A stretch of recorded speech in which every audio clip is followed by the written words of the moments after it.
Former Defense Secretary James Mattis slamming President Trump in a forceful rebuke of his former boss, calling him a threat to the Constitution.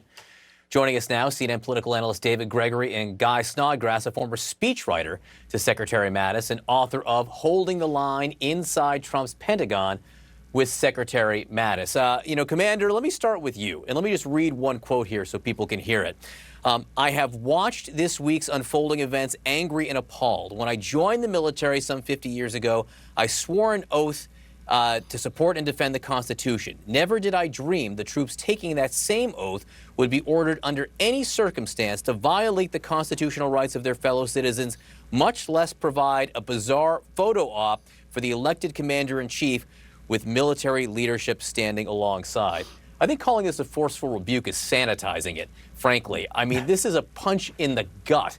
You worked with Mattis for a while. Why did he choose these words, and why did he choose to speak them now?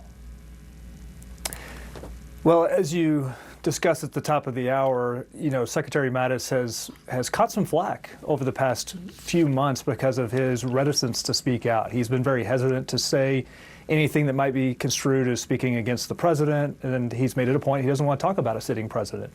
So I think, in general, this just highlights for Secretary Mattis the seriousness of this moment in time and the concern that he has, which I share.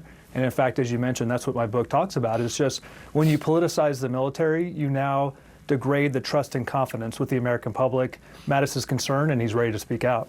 I mean, Guy, a lot of disturbing things have happened, obviously, of late and over the past many years. But this moment, there's something about it that is changing General Mattis's, as you say, long-held practice and belief in not speaking about a sitting president. And so, for instance, here's something that he says about the protests themselves.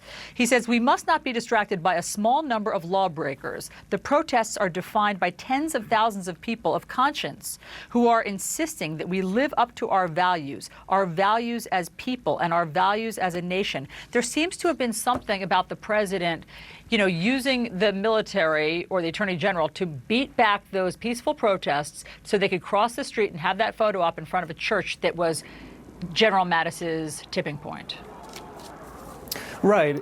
And when you think about, once again, you're politicizing the military. It's something Mattis has been adamant about, and he was for the 2 years he served as defense secretary, is that you do not use the military in overtly political situations. When you do so, you erode the trust and confidence of the American public. So not only has this president used the military in a very politicized way over the last 3.5 years, but we've seen, as you mentioned, in the past week, that the military is standing guard on the streets. They're now, the optics are incredibly poor that the military is somehow turning against the American public. And that's, of course, not the case, but that's how people could interpret this. And that's not only Secretary Mattis, many have spoken out. I think the one who actually led the charge was former chairman of the Joint Chiefs of Staff, Admiral Mike Mullen. He's the first one who spoke out.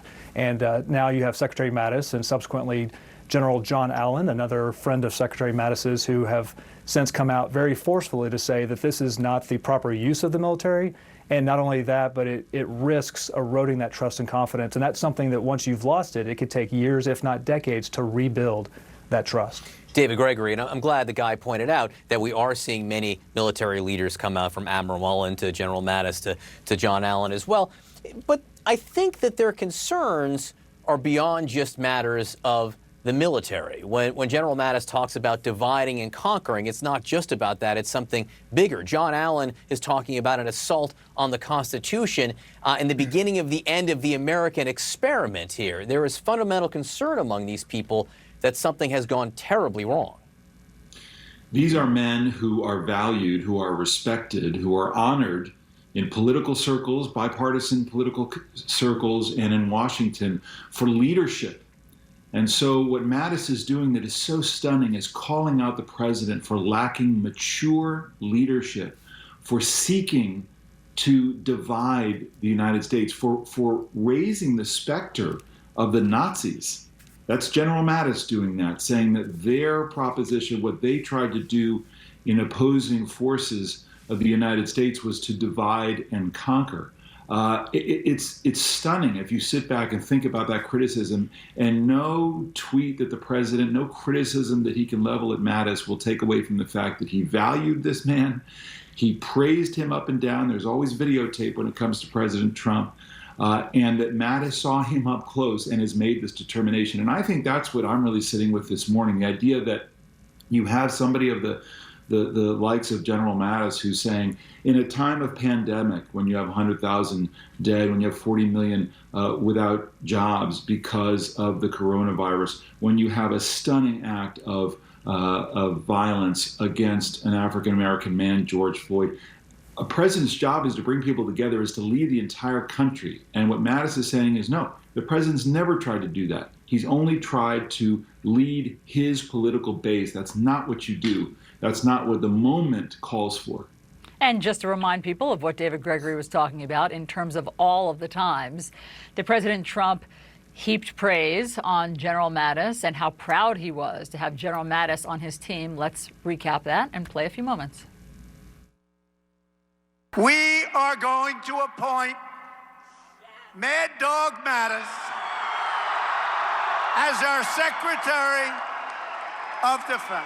I have a general who I have great respect for, General Mattis. Secretary Mattis has devoted his life to serving his country.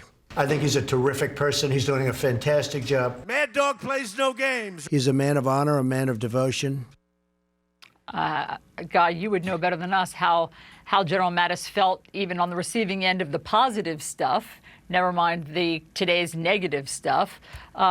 What do you think that this has been like for him? And in terms of the words, because you were his former speechwriter, when he when he comments on President Trump's character, saying that for the past 3 years we've been without mature leadership, those are carefully chosen words. What is he trying to tell us?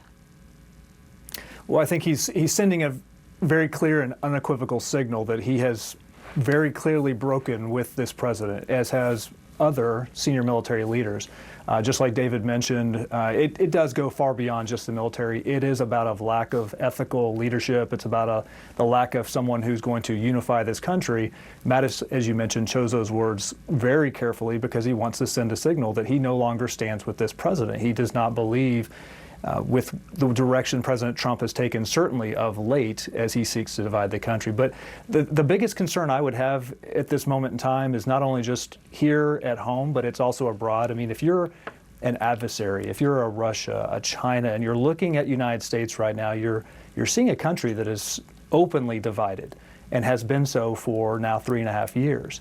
So there's the risk of, one, do you lose Secretary Esper as the Secretary of Defense?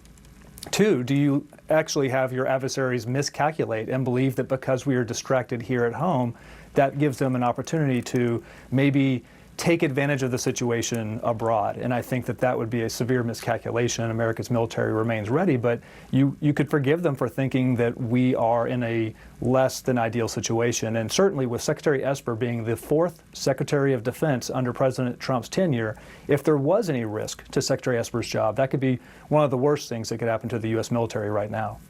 Can I just add one coda to all of this? Because you have the White House trying so hard to counterattack and to try to bolster the president's image.